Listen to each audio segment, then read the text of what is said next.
দেখো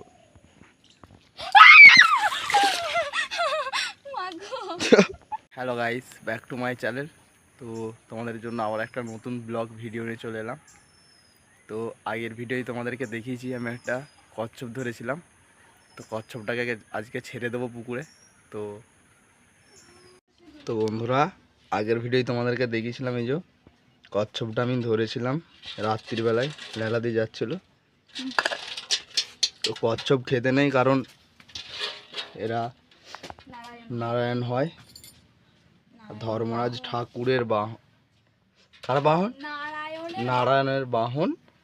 আর ধর্মরাজ ঠাকুর নাকি এরকমই শুনেছি, তাই খেতে নেয়। তাই ওকে সিঁদুর মাখিয়ে ছেড়ে দেবো পুকুরে। তো দেখো কেমন করছে। তো দুদিন ধরে রেখে দিয়েছিলাম চাপা দিয়ে, ছাড়বো করে আর ছাড়িনি। আজকে ছেড়ে দেবো। তো এসো ওকে সিঁদুর মাখা, তুমি মাখাও সিঁদুরটা ওকে। ওই মাখি দাও, হ্যাঁ।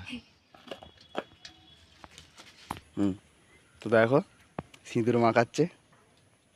আমরা চলে এসেছি পুকুরের ধারে। আর ভিউটা দেখো খালি, কত সুন্দর লাগছে সকালবেলায়। দেখো সিঁদুর মাখাচ্ছে ওকে।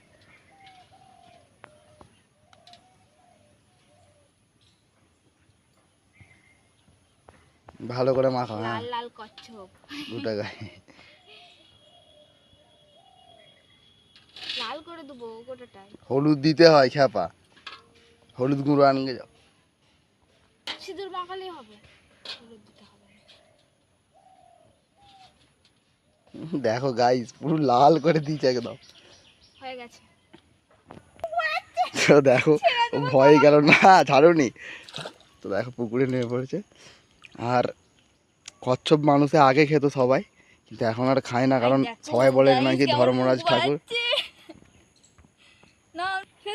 না।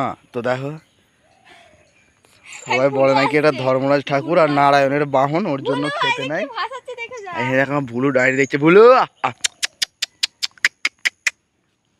দেখো কেমন মুখটা বের করছে, দেখো